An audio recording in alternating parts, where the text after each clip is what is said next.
अस्सलाम वालेकुम नाजरीन, जफर सईद जफरनामा के साथ। नाजरीन पूरा एक वीक हो गया, आई एम सॉरी, कुछ मसरूफियात थी, नहीं मैं बात कर सका।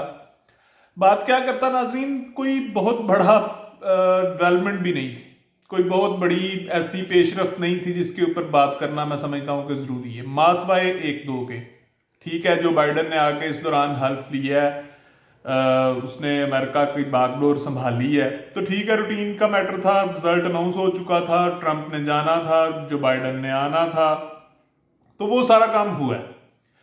दूसरी बड़ी डेवलपमेंट जो इस सारे दौरान हुई है वो सिर्फ और सिर्फ चाइना इंडिया का दोबारा से तनाव है सिक्किम बॉर्डर पे। उसके ऊपर हल्की फुल्की झड़प चल रही है। आने वाले दिनों में भी बहुत बड़ा प्रॉब्लम उसकी वजह से हो सकता है, यकीनन बल्कि होगा।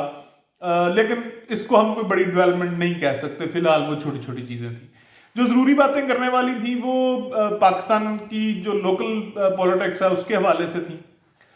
वो भी आपको पता ही है, पीडीएम के गुब्बारे से कैसे हवा निकल चुकी है।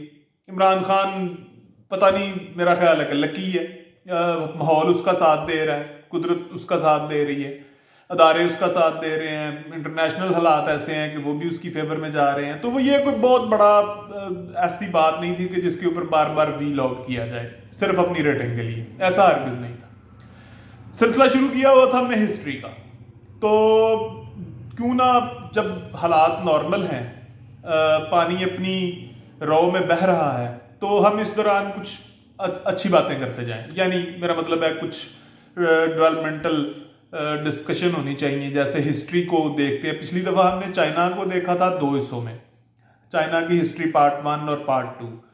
तो अभी ताज़ा ताज़ा अमेरिका का इलेक्शन हुआ है, तो क्यों ना आज हम अमेरिका की हिस्ट्री को देख लें। तो मैंने थोड़ी सी वर्किंग की थी, मैंने कहा चले आपके साथ शेयर करता चलूँ।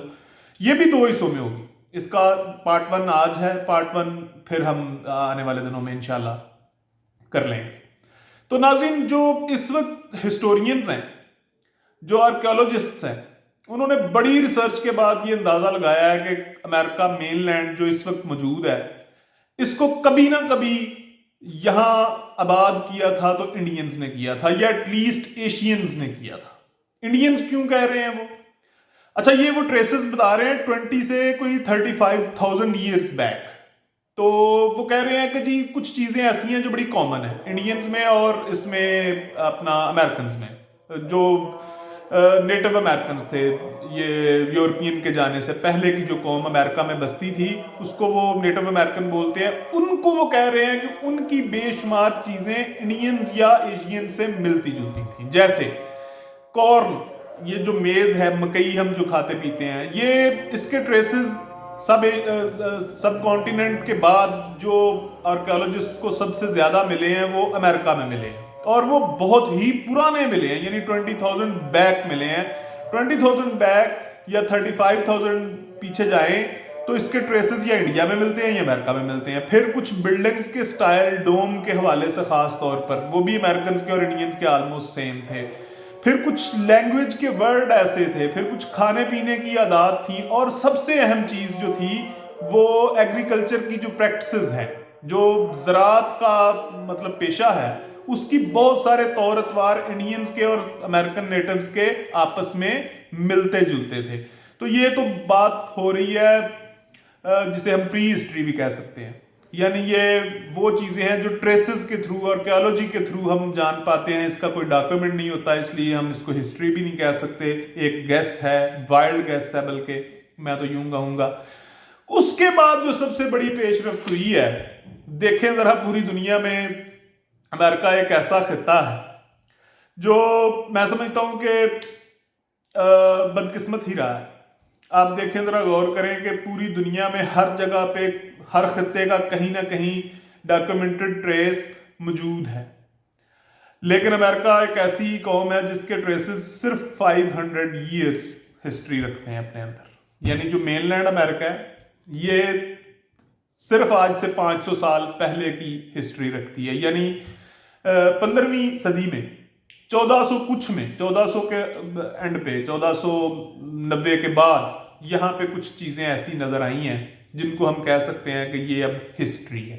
जैसे पोर्टुगीज जो थे, पुर्तगाल के लोग, ये इन्होंने अपने मुल्क को छोड़ा, बड़े बड़े शिप्स बनाए, समुद्रों को कॉन्कर करना शुरू किया, और चूंकि उनके करीब था पुर्तगाल के अफ्रीका, तो इन्होंने अफ्रीका को तो बड़े थोड़े अरसे में, हार्डली 10-12 साल के अंदर अंदर सारे का सारा मैप आउट कर लिया।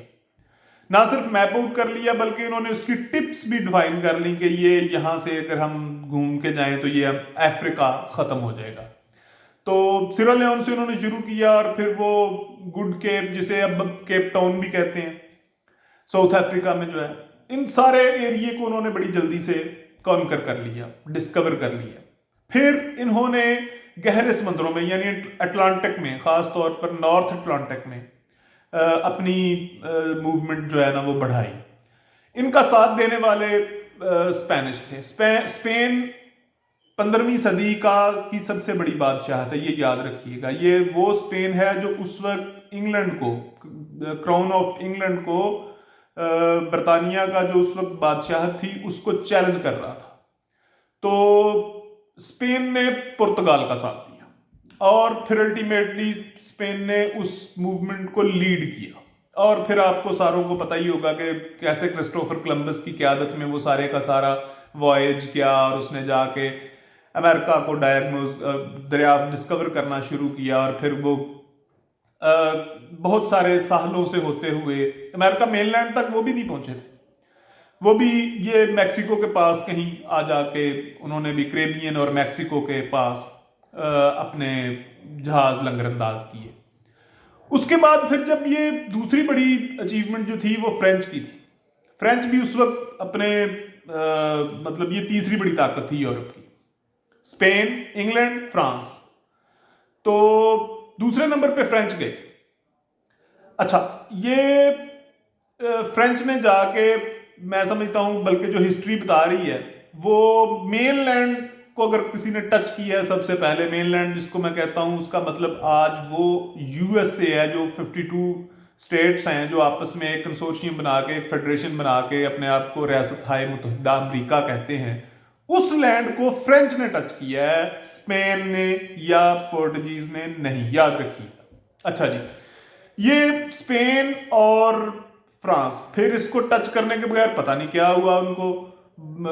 वो पहुंचने के बाद फिर उनका रुख जनूबी अमेरिका की जानब ज्यादा रहा, यहाँ जहां आजकल आप देख रहे होंगे मैक्सिको है या कैरेबियंस हैं या जो आगे पनामा वगैरह की स्टेट्स हैं या ब्राजील है, इवन वहां उनका रुझान ज्यादा होता गया और ये जो नॉर्थ अमेरिका है इसकी तरफ कम होता गया। तो उसके बाद जब ये इंग्लैंड ने बैठ के कहीं सोचा कि यार ये क्या हो रहा है, तो सबसे पहले तो इंग्लैंड वालों ने ज़ाहिर इंडिया को ही एक्सप्लोर करना था। उनकी नज़र सबसे पहली समुद्री रास्तों से इंडिया पे थी, खुश्की के रास्ते वो इंडिया आते जाते थे, ये बात याद रखना। लेकिन समुद्रों के रास्ते उनको कोई बहुत ज़्यादा कामयाबी मसूल नहीं हुई थी। तो फिर इंग्लैंड वालों ने एक ऐसा रूट दरियाफ्त करने की कोशिश की और उसी रूट के पेशे नज़र उनकी भी रसाई अमेरिका मेनलैंड तक हो गई। ये मैं बात कर रहा हूं नाज़रीन 1497 की। ये 1497 एक ईयर ऐसा था जब इंग्लैंड के, खास तौर पे जिसको हम कहते हैं जॉन कैबट का ये वायज था जिसने जाके अमेरिका मेनलैंड को हिट किया। उसके बाद फिर बेशुमार इनके वॉयजेस गए, जिसमें मार्टिन फ्रॉबिशर भी थे, फ्रांसिस ड्रेक भी थे, हम्फ्री गिलबर्ट भी थे और फिर वॉल्टर रैली। ये बहुत सारे इनके जो कैप्टन्स थे जिन्होंने सेलिंग की टुवर्ड्स अमेरिका। तो इन सारों ने होते हुए ये मैं समझता हूँ कि सबसे बड़ी जो इनकी अचीवमेंट थी वो वॉल्टर रैली की थी, जिसने वर्जीनिया स्टेट जाके ना सिर्फ डिस्कवर की बल्कि उसको बसाना शुरू किया। और फिर ये वो वाहद स्टेट है, अमेरिका की सबसे पहली स्टेट है, पहली सेटलमेंट है जो बरतानिया ने जाके अपने पेशरो यानी स्पेनिश और फ्रेंच के होते हुए उनकी मौजूदगी में जाके बरतानिया ने सबसे पहली सेटलमेंट, जिसको बकायदा एक गवर्नमेंट कहा जा सकता है, एक रियासत कहा जा सकता है, एक ऐसी सेटलमेंट जहां पे सारे का सारा वही निज़ाम जो तकरीबन यूरोप में था उसको आबाद किया और वहां जाके अपना कारोबार शुरू किया। वर्जीनिया की रियासत सबसे पहली रियासत है और ये कब वजूद में आई? 1607 में। इसके साथ ही फिर ये मैरीलैंड और मैसाचुसेट्स की वो सारी चीज़ें शुरू हुई। तो नाज़रीन आज फिलहाल इतना ही। अगली एपिसोड में मैं इंशाल्लाह आपको 1607 यानी वर्जीनिया की रियासत के बाद वाले सारे अमल, हो सकता है फिर हमें एक तीसरा प्रोग्राम भी करना पड़े। अमेरिका बहुत बड़ा कंट्री है, अमेरिका डिजर्व करता है कि इसकी हिस्ट्री को जितना डिटेल में हम डिस्कस कर सकते हैं वो करें। तो आज के लिए इतना ही काफ़ी है। Thank you very much. इंशाल्लाह मुलाकात होती है।